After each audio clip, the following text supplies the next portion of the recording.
just past noon, so why don't we go ahead and kick things off, Ian?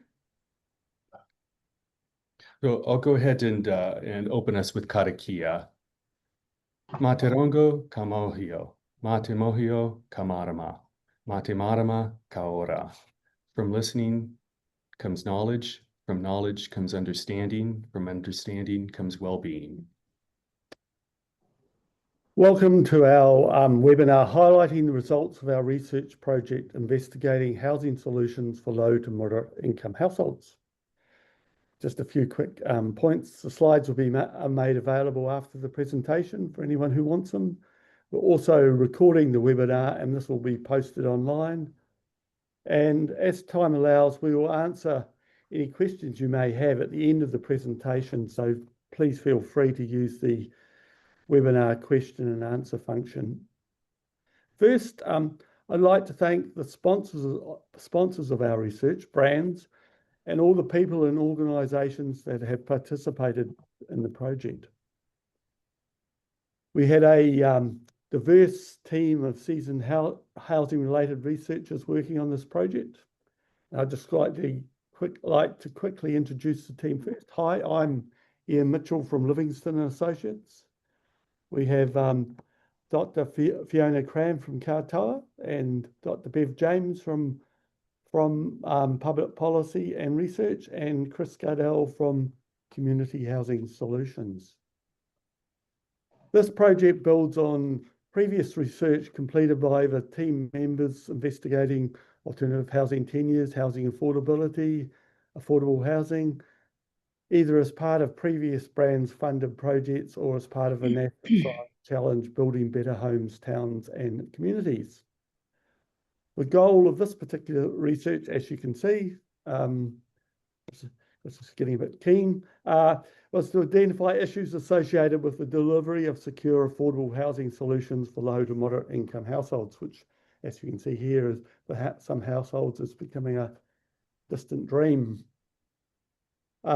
The research process we used included a number of steps. We looked at both overseas and local literature, and also engaged with overseas experts. We also undertook some data analysis to get a sense of the size of the submarket that we're looking at and its characteristics. We identified a number of groups of low to moderate income households, those being younger renters, older renters, and older owner-occupiers with a mortgage, Māori renters, and those with owner-occupiers with a mortgage,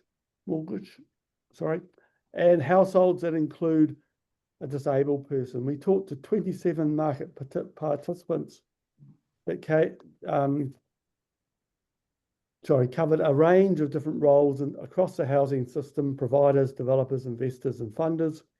And we pulled all this information together to form our views on a potential way forward.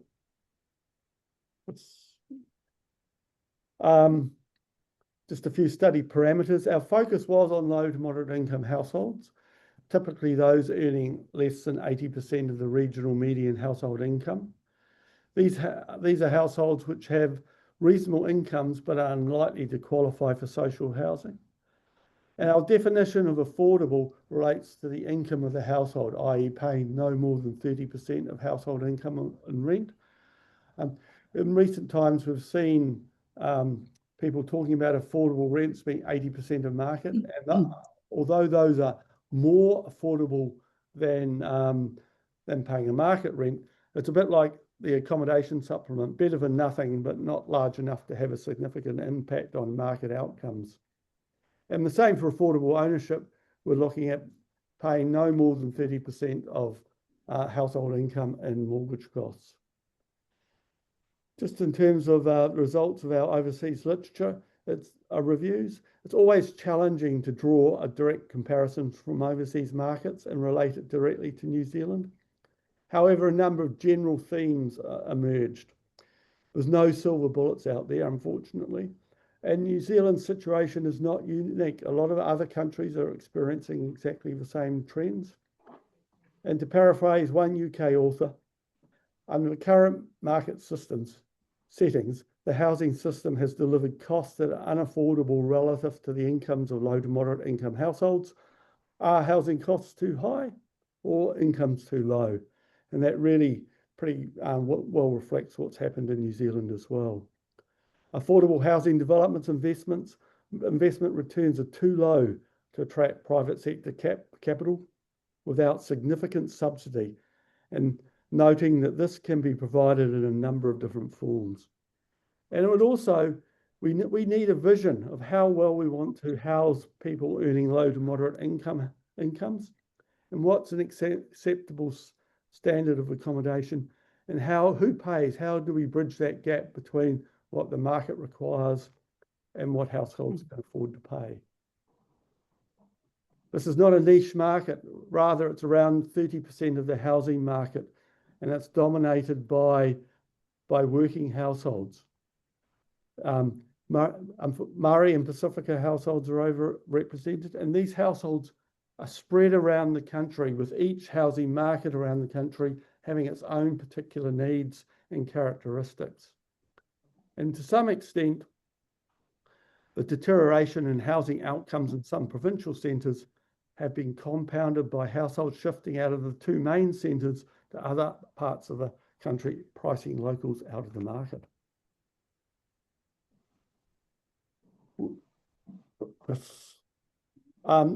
Just in terms of trying to give you an idea of the profile of this market, we have, as you can see, we have quite a number of older owner-occupiers, typically one person and couple only households who have mortgages, and the mortgages typically range from 100 to 250,000, and we also have a growing number of older renters out there who are on low incomes as well, and we also have a large number of younger families and younger families with children. Yep. Yes. Now this chart here just sets out the financial net worth of households, of the households we just looked at, i.e. low to moderate income households, either. Yeah. Yeah, sure. Yep. Now that you copy that, yep. The financial net worth is the total sum of all household assets less any liabilities. And for the owner-occupier side of the chart, their equity is predominantly held.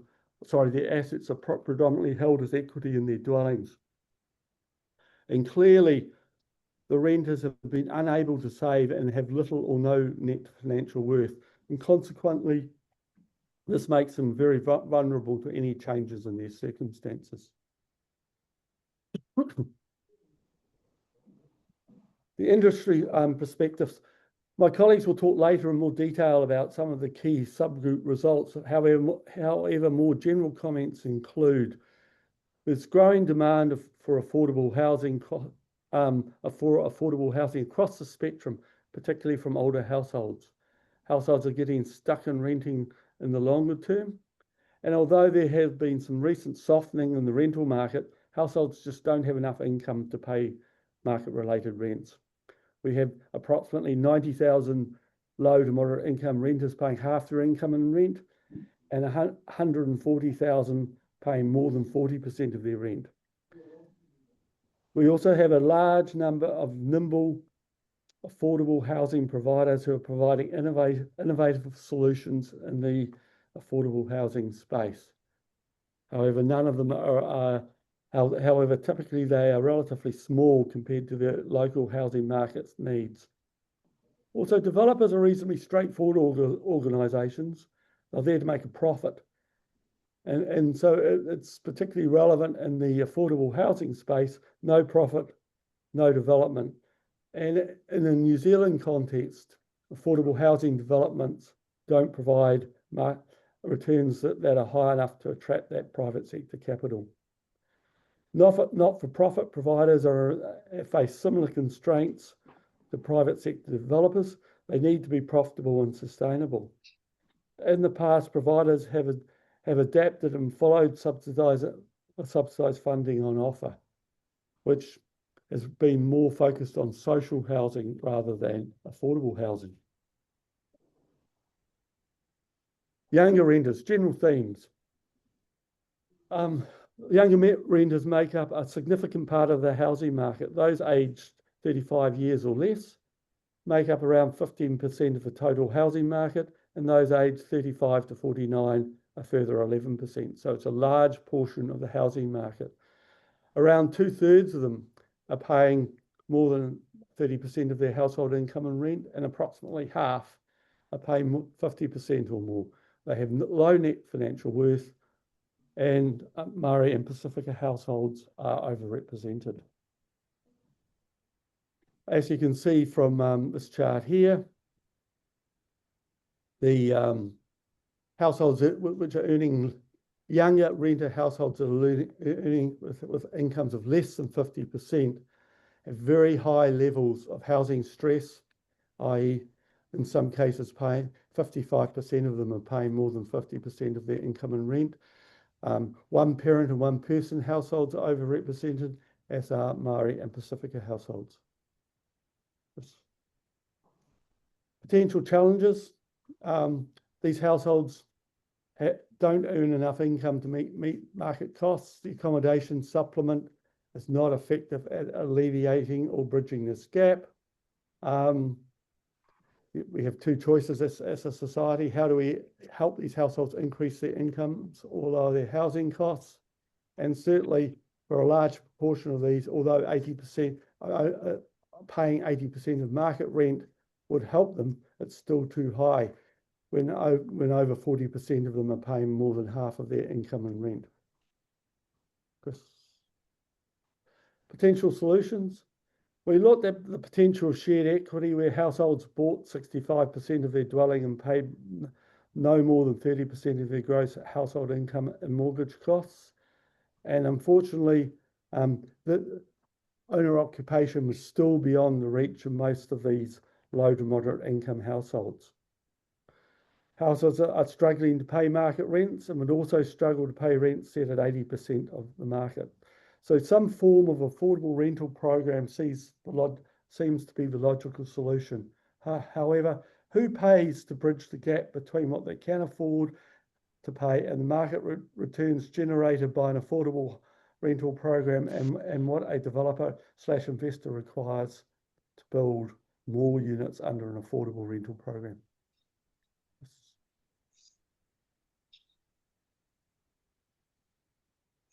And now we'll turn it over to Bev to speak to the findings regarding the older people subgroup. Sure, everyone. I'm going to reiterate a lot of what Ian has said regarding the data. So what we've got is clearly we've got changing tenure, which is affecting middle-aged and older people. More people are reaching retirement with a mortgage and more older people are renting. It's these two groups who face housing precarity as they age. Most older renters are living in private rentals. They tend not to be eligible for kāinga ora housing or eligible for income-related rent subsidised housing.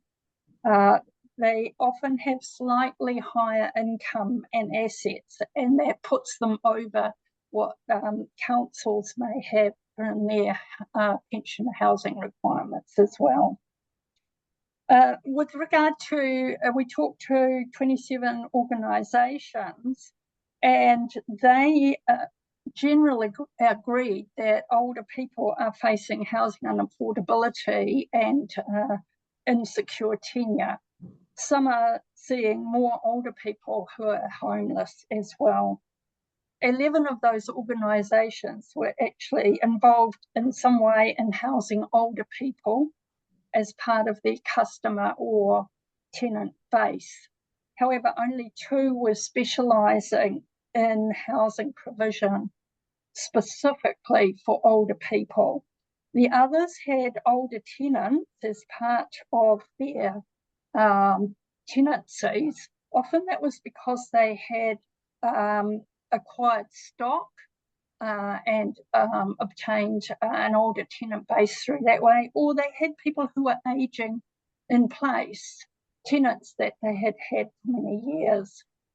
And so if we look at the following table, What we see are the following table.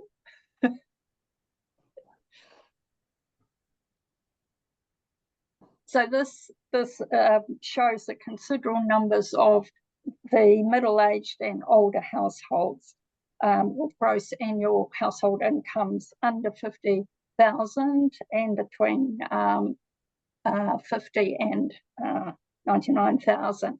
High proportions are paying 50% or more of their gross household income in housing costs. We see also low net worth and the overrepresentation of older Māori and Pacific households in those lower income groups. And these are ageing populations as well. So across all ethnic groups, we're seeing this structural ageing happening. So this table also shows us why it's important to look at both the 50 to 64-year age group and the 65 plus age group, because as that middle age group ages, it's unlikely that their incomes and their housing situation will improve. So those are the people that are likely to be still have a mortgage or to be renting as they retire. Both groups will also have changing housing needs as they age. They'll have a greater need for houses that have adequate heating and cooling and that are adaptable for modifications if they need them, because the performance of that housing is going to affect their health and well-being in later life. With regard to potential solutions, broadly from the interviews and backed up by the literature, there were three broad solutions for this group. First of all, affordable rentals with secure tenancy, and a shout out to the chips here today. Also to look at a tailor-made home ownership product for older householders who do have modest equity but unable to own outright. Some of those will be renters, some will be have mortgages and may wish to reduce essentially their housing expenditure by going into a part ownership product. And thirdly, the need for universal design standard for housing. And now I'll pass on the baton to Fee. Kia ora, Bev. Kia ora koutou. I'm going to talk about Māori households. As many of you will know, Māori home ownership today is rooted in a long legacy of land alienation and colonial policies. These histories have limited intergenerational wealth transfer, constrained housing options, and continue to shape the structural barriers Māori whānau face when accessing affordable housing. As noted in our report, systemic discrimination and policies that fail to address the needs of a young Māori population contribute to the continuation of these inequities. Māori have a low home ownership rate, and this has markedly declined over the past 20 to 30 years and sits well below the national average. This is due to a mix of limited equity, regulatory barriers to developing Māori land, and just insufficient targeted support. Many Māori whānau do not qualify for public housing, yet are locked out of market-based housing due to low incomes and deposits. Māori households are also represented among those paying over 30% and those paying over 50% of their income on housing. As Ian and Bev have highlighted, this is especially concerning for younger Māori renters and older whānau. So across the lifespan, housing stress is severely limiting the financial flexibility and undermining the well-being and long-term security of Māori households. The barriers include low income, low net worth, precarious housing. Māori households typically have lower medium net worth, and this makes it harder to weather financial shocks or save for deposits. Precarity is reinforced by high private rents and few accessible ownership pathways. Many Māori do not meet traditional banking criteria due to limited savings or short employment histories or high debt burdens, so have difficulty obtaining housing finance. So in our report, we highlight the difficulties of obtaining finance for those on Māori land as well, with this often due to title complexities. Many Māori households include disabled whānau members, tangata whaikaha Māori, with this more common than in the general population. And these whānau often face additional costs, lower household incomes due to caring responsibilities, and reduced access to suitable housing that compound barriers to secure tenure. The housing system really accommodates the cultural, physical, and caregiving needs of disabled Māori and their whānau. In terms of land development challenges, the Resource Management Act settings, local council planning rules, and private covenants all contribute to high development costs and delays. There are specific challenges related to infrastructure costs on multiply owned Māori land and the council limitations on topologies, so for communal or intergenerational living. As the next table shows, Māori households also have lower net worth. So in the 50 to 64 year age bracket, Māori households have a median net worth of just $17,000. And even for those in the 50 to 99,000 K earning bracket, their net worth only rises to $41,000.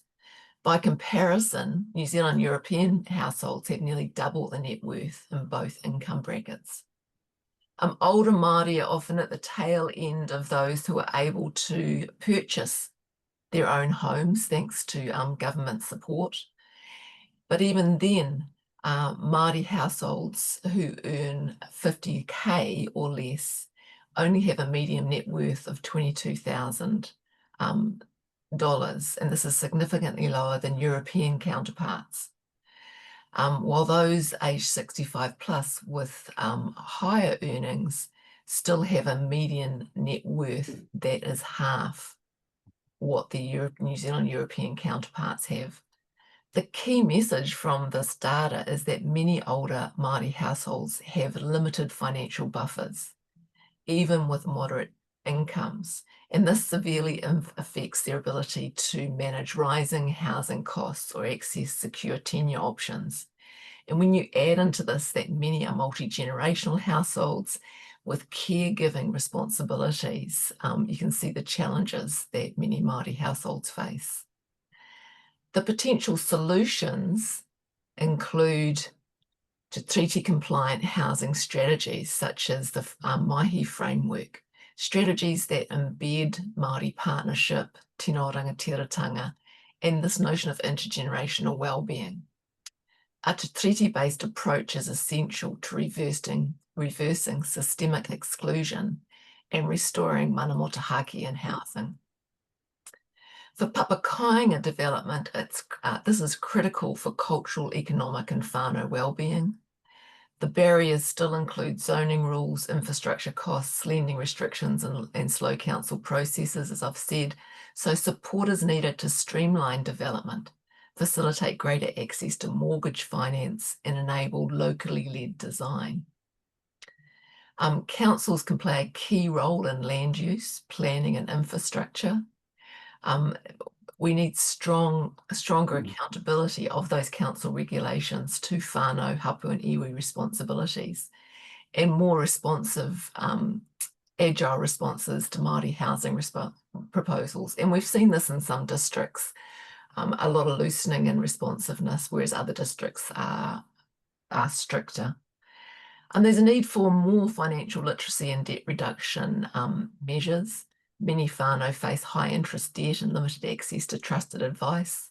So we need to scale up the tailored financial mentoring that's happening at the moment so it can support long-term housing readiness and reduce whānau vulnerability to predatory lending. And we need, of course, shared equity, rent to buy, affordable rentals. We need alternatives to traditional ownership models because these are crucial for those excluded from the market. And we've seen these work in places through kāinga ora, through sponsored developments. This is especially important for young Māori, sole parent households, and those with lower incomes or poor credit histories, and those who are caring for tangata whaikaha Māori. The problem is, of course, if we don't do something because of the demography of the Māori population, will alienate young Māori, and they'll look somewhere else for better futures. Over to you, Chris. Thank you, Fee. And the final subgroup that we'll discuss today is households with disabled people. And, a common theme coming through with the other subgroups: lower incomes, lower rates of owner occupation, and disproportionately lower net worth for those who are of non-European descent. And within the Stats New Zealand statistics, it's based on the Washington short set of questions, a definition of disability, and that is a reference in the report, so you could look through and see how that comes through. But for some people, they're surprised at the high number, but it is a very diverse group. It's important to remember that most of these households are living in private accommodation, whether owned or rented. And one of the things that came up very clearly in our interviews across whether it was a housing provider, a builder, finance, is just that lack of accessible housing that limits the choices that they have available, and the difficulty of finding appropriate housing. And that's both for individuals, but also for organizations that are working with these households in finding and making modifications that meet their needs. And in regard to developing purpose-built, when organizations are looking to build new and providing supported housing for people with ongoing support needs, they find that the consenting process and the regulatory restrictions in place cost them more time and increase their overall cost in addressing things like fire requirements and other regulatory barriers there. And the other thing that came out strongly in the interviews with organizations that are working with households that need ongoing supports is just that it's really a service-driven contracting model that, for efficiency purposes, drives people into group living situations and doesn't provide choice in their living situation when they have those support needs. And this is something that has been pointed out by the UN under the UN Declaration on the Rights of Persons with Disabilities, and is an ongoing need for New Zealand to address. And because many persons with disabilities with support needs also are supported by their families, I think Fee spoke well to that. In Maori households with that disability, they're looked after by family members. So if they do want to move into a more independent situation, when they're assessed, say, for social housing, and they're supported at home or they're in a group accommodation with a provider, their rating for housing need is lower because they're currently housed. And so that really prevents a barrier through that policy of being able to transition into a more independent living, and if they're on a very low income, into social housing. And similar to the other tables that have been presented, this just shows in stark terms the large number, the size of households that are impacted, and also the very low net worth, especially those on the lowest incomes as compared to all households. And that holds true even for the number of households that are in owner occupation, either with or without a mortgage, of still generally having lower that net worth than all households as a comparator. As we heard during the interviews and looking at some of the research, really a key thing that was always repeated was around more homes that are accessible. And that's both to occupy, to live in, but also for visitability and for households or persons with disabilities to be able to visit and be comfortable in a variety of settings. And that universal design and accessibility needs to extend to the broader community and neighborhood. So it's not enough just to have a home that's accessible if there are no accessible ways to get to that home or to get to public transit or other critical amenities and services. The other thing that really came through in discussions was the disparity between the Ministry of Health Te Whatu Ora funding settings, which aren't as generous as Accident Compensation Corporation for making home modifications, and just the inequity of those settings. A definite call for increased range of choice for supported housing, and that really needs to look at fundamentally at the funding and the policy barriers that are currently in place. And so that kind of brings us to the conclusion of discussing those subgroups that were identified. And at that point in our research, we had the chance to reflect on what the literature reviews told us, what our analysis of the interviews, to really reflect on the barriers, the challenges, but also the enablers, and pass forward to better to support better housing outcomes for low to moderate income households. So we took a system lens on this, and in doing that, we identified these key areas, and I'll speak to each of these areas in turn. And again, this is based on that analysis of the literature, the best practice that we've seen, green shoots that are occurring already, and other ideas that people have. And the overwhelming need, and Ian spoke well to it, is that the private market does what it does based on the ability to earn a profit. And with the high land costs and high development costs, it's just not possible for the market on its own to deliver homes that are affordable to these lower income households. And so this research that we identified from Benedict et al. That looked at a number of countries and what had been most effective in bringing in affordable capital and finance to deliver long-term good solutions was something that really resonated with us. And so a bit busy slide, but across the top you have different measures of effectiveness and how they operate, and then down the side, the different approaches. So the dark red boxes indicate strong evidence of this working well. The gold is looking at medium evidence. The dark blue is kind of weak, and then the light blue is contra evidence. So if you look in the far right corner at the bottom, working through private equity and through large corporate landlords to get long-term benefits and to avoid risks is not a good choice.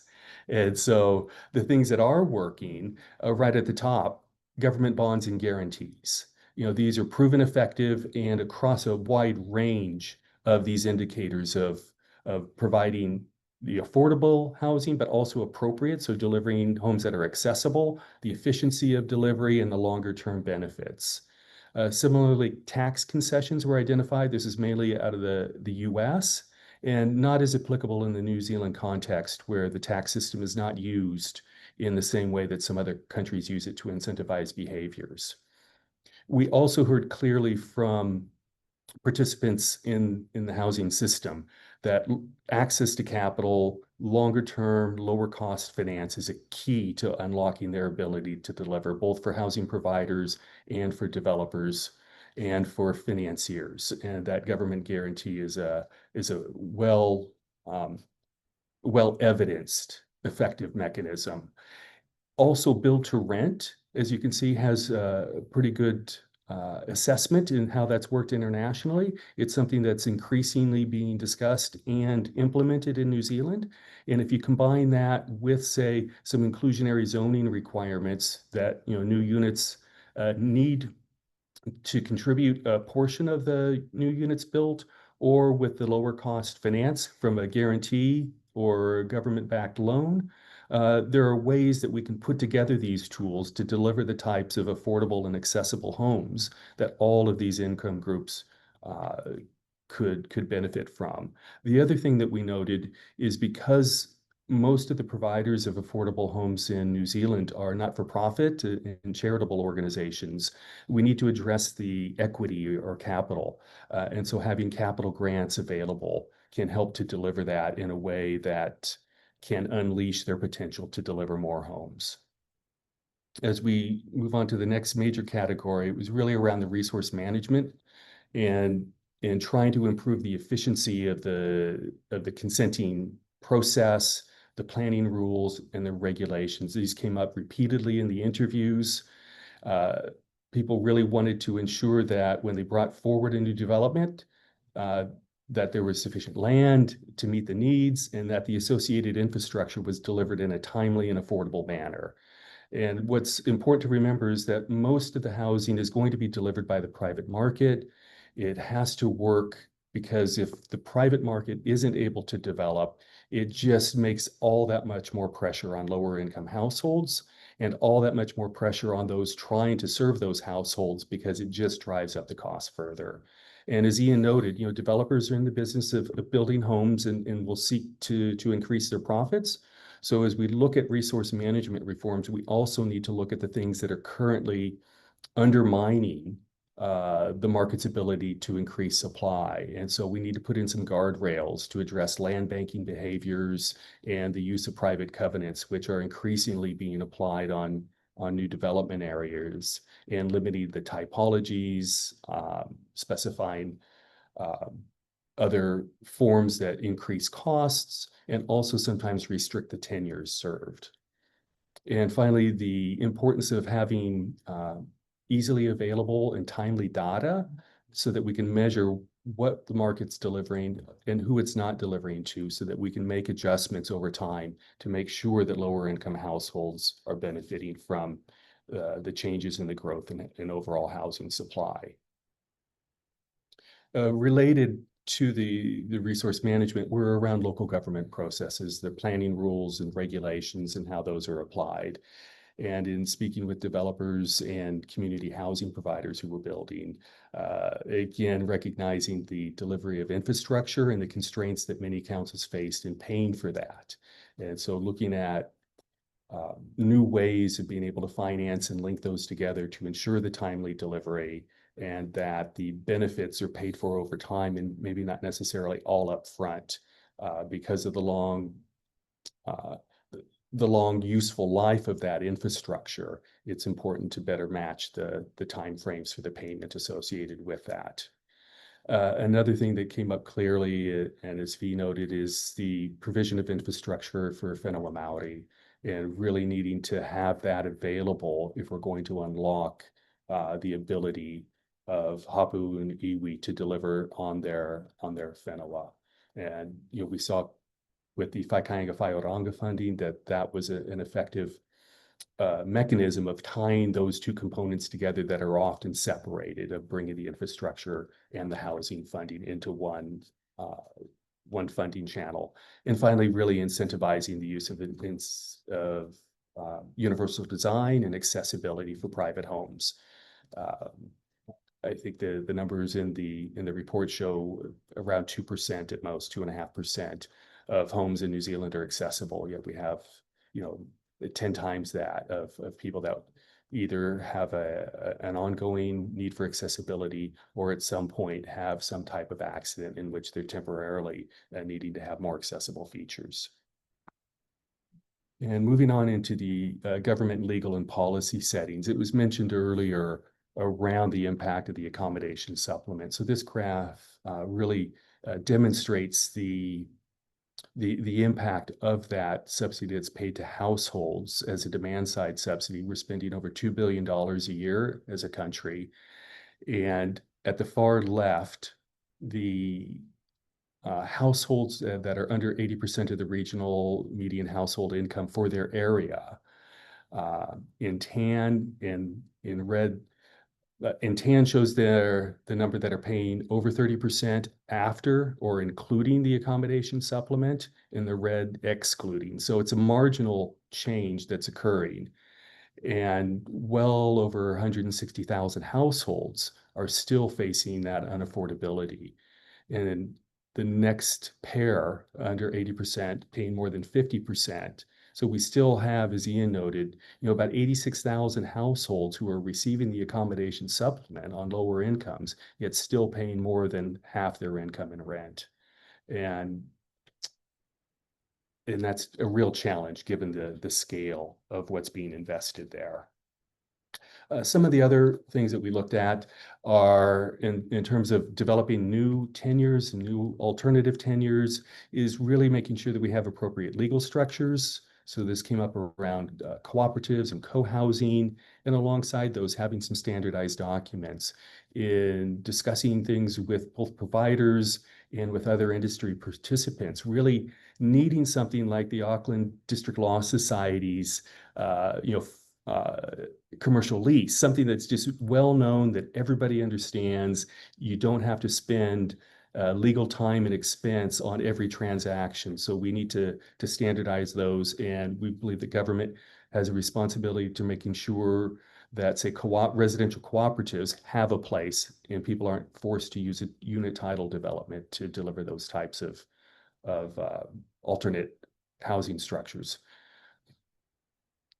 We really need to look at the targeted support. The last slide on the AS really shows that. How can we transition that spend from a demand side into a supply side that would leave us with a larger and ever increasing pool of permanently affordable rental homes and pathways into home ownership? The data that Fee presented and the korero that she had around Maori households and the loss of land and dispossession and where we're at today is really following through on the commitments under Te Tiriti o Waitangi and looking at supporting that housing development on both Whenua Maori, but also Maori more generally, and having those types of supports, recognizing the particular constraints that have led to the very poor housing outcomes that we've seen. The other thing that stood out to us as we were doing the research was this is over the last year on the tail of the huge increase in net migration that had occurred, is really looking at smoothing that level so that we have a population strategy that is predictable, so that when we have what we saw in Auckland, especially, when we ended the year with 130,000 net migrants coming mainly into that area, is just a big run up in prices. So we need to look at a strategy that smooths that over time to enable the local planning, consenting, building, infrastructure provision to match the needs and not have big ebbs and flows.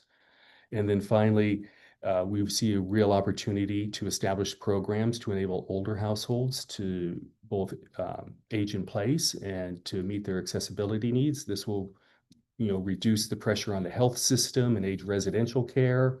And the thing that we know is that the existing superannuation and accommodation supplement settings don't provide sufficient income to live affordably in most areas of New Zealand if you're reliant solely on those forms of income. And so that really rounds out the recommendations that we had. And I think as we as a team had discussed this, one of the things is if you look at the report, many tables, many charts, many graphs giving that core data, but we really need to step back and just understand these are policy choices that have led to where we are, and there are different choices that we can make going forward to address it. So while it's important to understand the data and it's important to understand how things are, let's not dwell on that. Let's dwell on what are those solutions that can help us move forward.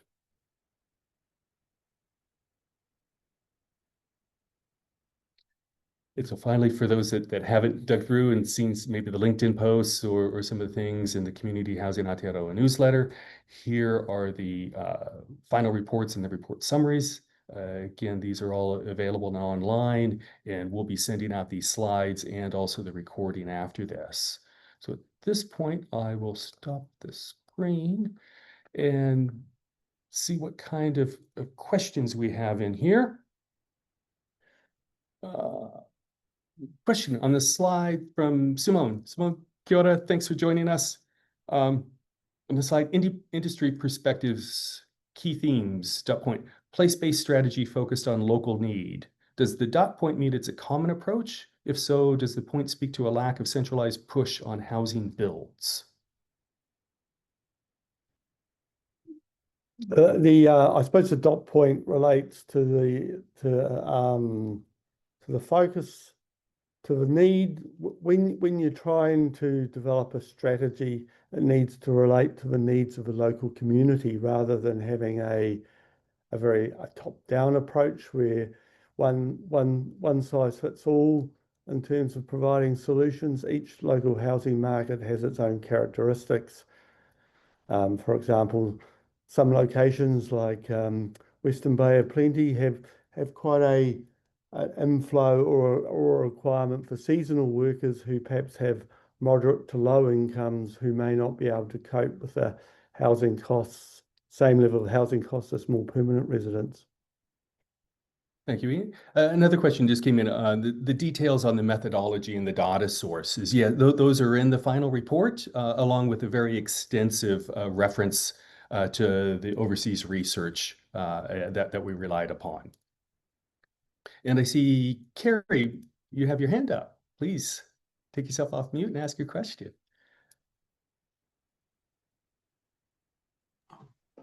There we go. Finally found the right button. I think I have a question, but I want to preface it with a couple comments. So I appreciate all the work, Bethany and Fiona, that's gone into this mahi. Nelson Tasman Housing Trust, we've got a lot of experience running affordable rentals. We've been doing it for over 20 years, and we do both affordable and social housing. So we understand a lot about the I guess the different needs and financial circumstances of people we support. I guess one comment is around the quote. I'm just checking my notes. Accommodation supplement is not effective.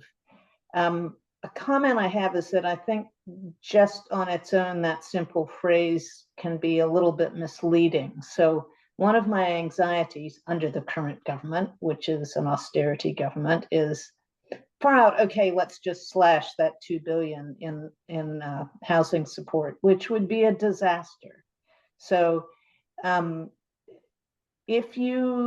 guess my suggestion is if you can add some nuance to your comment. I mean, Ian said something later on that that it's actually not a sufficient support. I would agree with that.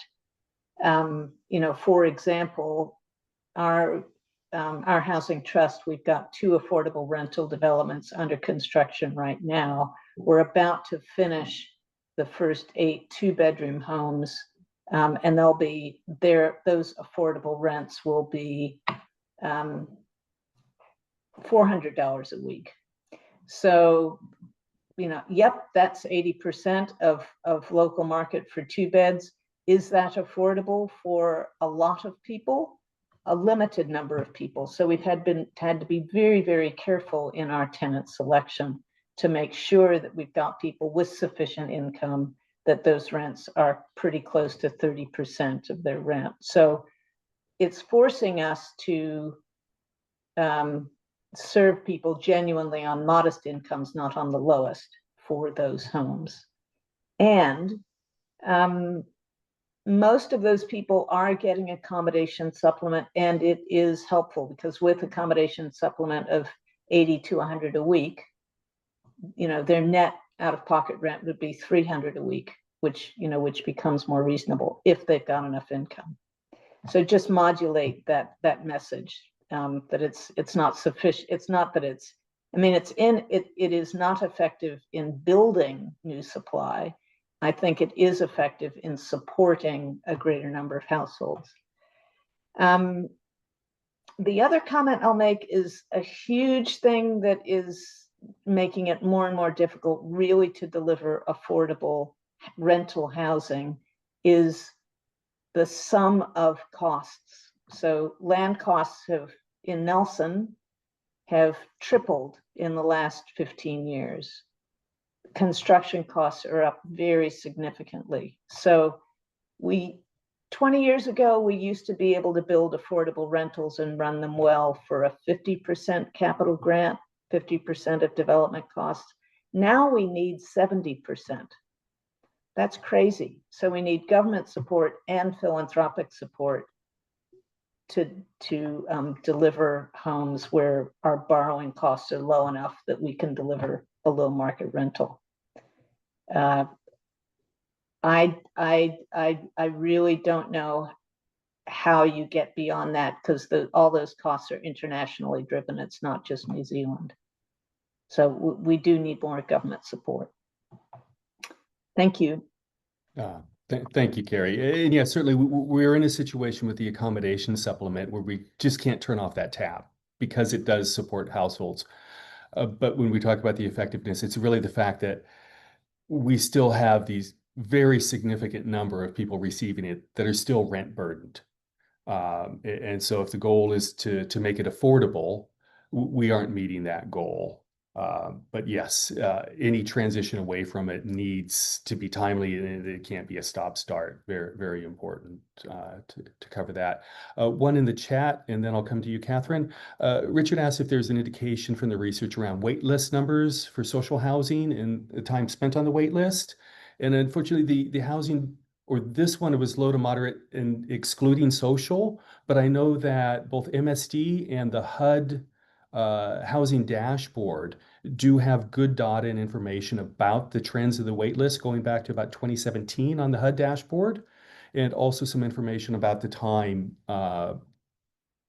to placement on those. So those would be good resources to review regarding the housing register.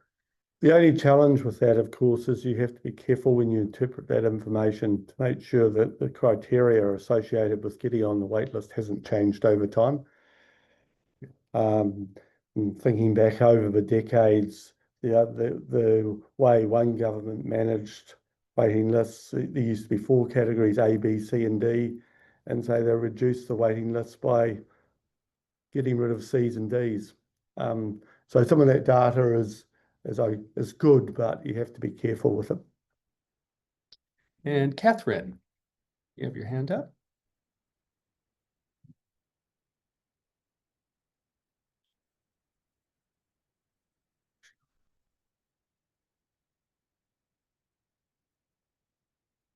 Okay, we'll move on. Another question, the following that came from Simone. Could you speak to what opportunities hopefully there are across the current government reforms? Ian, if you wanted to, or Dear Bev, any thoughts on some of that?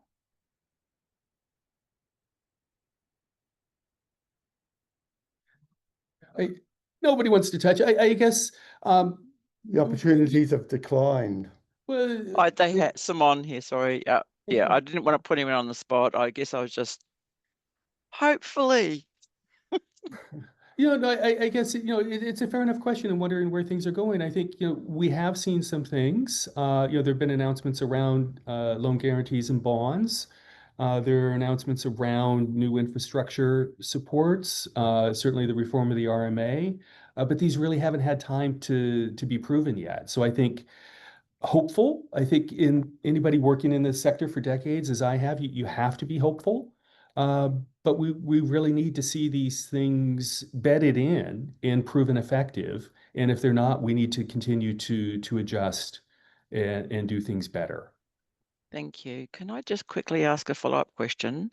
I don't want to be greedy, but in terms of the loan guarantees and the community finance approach and whatnot, is that stymied by the IRS contract numbers being limited?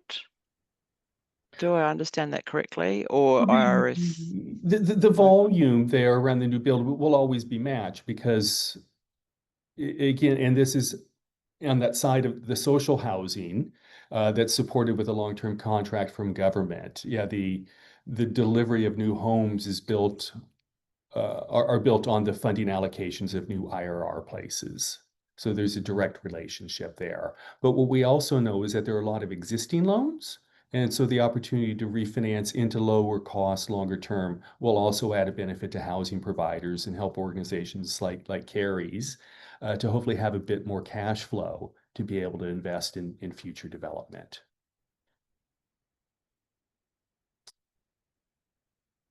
And Rebecca had another question in regard to the decision to abandon new social housing construction bears on the larger picture that we presented, and regarding extreme housing stress on low to medium income earners.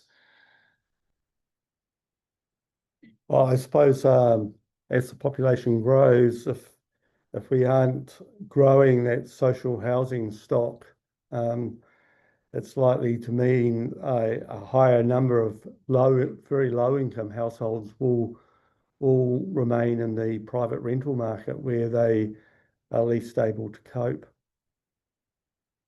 And I think one of the things that's in this research and some of the data that was presented here today, and looking at those households that are working households that don't qualify for social housing currently, and the low net worth and the 84,000 that are spending over 50% of their income, that is the band that is most precarious, and a loss of employment, health events, or something else are the ones that often tip them out of that private rental market. So I don't think we can build social housing on its own isn't sufficient to address the housing challenges that New Zealand has. And we need to look at a multi-tenure approach with those pathways into ownership, especially as we look at the net worth outcomes of renter households, and the social welfare assumptions that we have around superannuation and the financial position of people who are exiting the workforce into retirement. Hopefully that. Thank you. Yeah, yeah. Very helpful and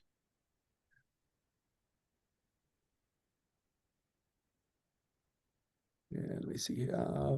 And Catherine, there are Yeah. issues. Oh, So there you go. Okay, great. Thanks. I can now speak. So I would like to speak to the issue of the accommodation supplement, because the Welfare Advisory Expert Group did research on this. They looked into the question of accommodation supplement and found it was actually making things worse, because there's huge wealth transfer from the taxpayers of this country to the landlords of this country through the accommodation supplement scheme. Since there has been introduced, to give you an example, on the west coast of the South Island, prior to the introduction of accommodation supplements, your average rent for a 3-bedroom house, say in Westport, was $70 a week. 3 months after the introduction of accommodation supplement, that rent was now $220 a week. And there is direct correlation. Every time you see an increase in the accommodation supplement, there is direct correlation between increases in rent. So it is the wrong mechanism to be using to produce affordable housing in New Zealand, because it does actually have the opposite effect. Rents go up more than what the accommodation supplement does. And I think the arguments and all of these statements that people, we just have to increase the accommodation supplement, it makes the situation worse. So I just want to really kind of emphasize that the Welfare Expert Advisory Group did do work on that and did find that it made the problem worse, and we need a different solution for how we actually make housing affordable. The accommodation supplement just isn't it, and tinkering with it will not be helpful. Kia ora, Catherine. Thank you. And Simon has a question asking if the research picked up on issues related to households being able to progressively transition through different forms of assistance, saying it seems we have a system with multiple forms of housing assistance, but lacking connections between them. The short answer to that is probably no. We didn't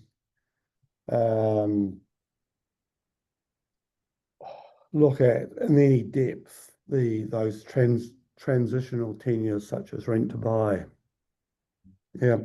Well, we did hear in the interviews the difficulties of going, say, from private renting into ownership because of the large difference in cost and the high prices of homes.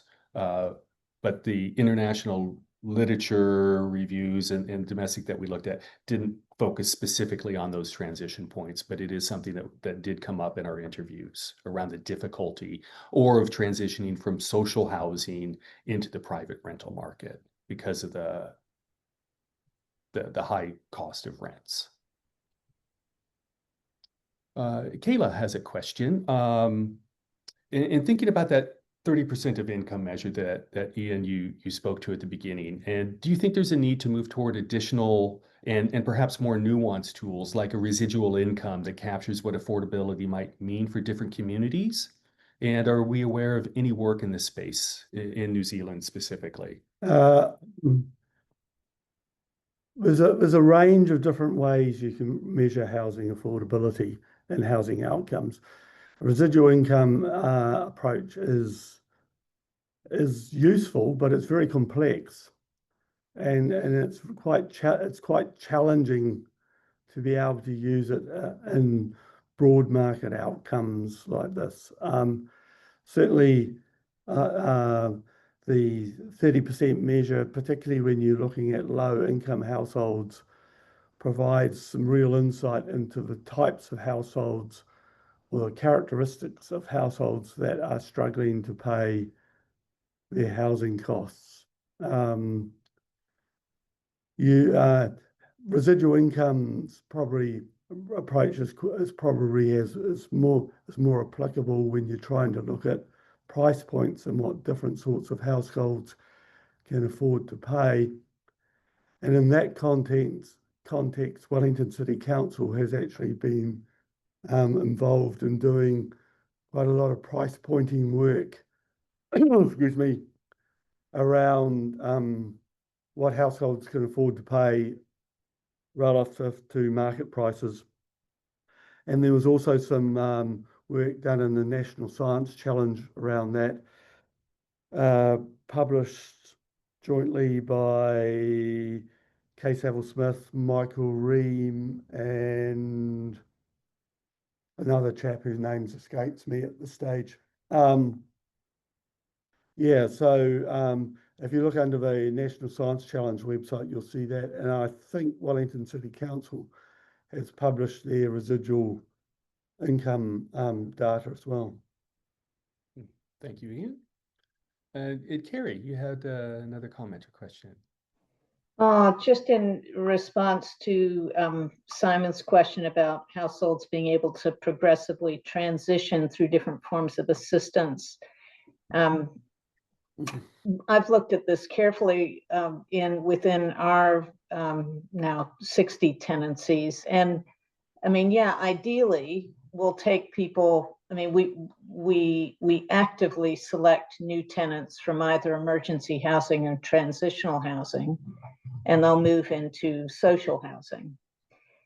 However, most of those people are in very vulnerable situations where they've either got no employment or seasonal employment, so their incomes fluctuate a lot. So their ability to sustain paying, a regular market rent is very low, which effectively means, okay, it's more appropriate for them to be in social housing. Over 20 years, we've seen 5 of our households move out of social housing into affordable rental or private housing, or in 3 cases into home ownership. But at the same time, as crises have occurred in other households, health challenges, death of a partner, loss of a job, people have actually moved backwards. So we've had 5 households who were paying affordable rentals no longer being able to sustain that and shift back into social housing. So the best thing I can say is, our housing trust, we're serving people over a long term. Life is complex and it's messy. And when life shocks happen, people are likely to have big setbacks, and at least we're able to keep them in homes and keep them stable in the community. But the ideal of, someone goes in a nice tidy way from emergency to transitional to social to affordable and into progressive home ownership, it happens sometimes, but not very often. And equally, you have people moving backwards because life shocks occur. Yeah, just to add on that, as from my previous experiences as a director of the Housing Foundation up in Auckland, sort of that rent to buy style program provides a great opportunity to take households which have incomes close to what's required to go into an affordable housing program, but have some other circumstances that's holding them back, like maybe a lot of short-term debt. So with some additional support, like financial literacy programs, etc., over a 5-year program, that those households can move from a situation where they wouldn't qualify for shared equity into a position at an end of a 5-year program where they do. So they do perhaps have a place, and it can be quite successfully used in some circumstances, but that step is a lot smaller than taking someone from social housing into private rental and then on into owner occupation. But anyway, unfortunately, we've had more questions than we were perhaps expecting, and we've now sort of run out of time. So we'd like to thank all the people who logged on and listened to our summary of our research project, and perhaps would also like just to thank BRANZ again for funding the research. Kia ora. And again, thank you, Bev and Fee, and everyone that's joined us in the questions and the observations that you have. It's been great to have you. Thanks, guys. Awesome to work with you. And I'll go ahead and close this now with karakia and wish everyone a great afternoon. Kua mutu o mato mahi, motine wa, manakitia mai mato katoa, o mato hoa, o mato whanau, aio ki te aorangi. Thank you and goodbye.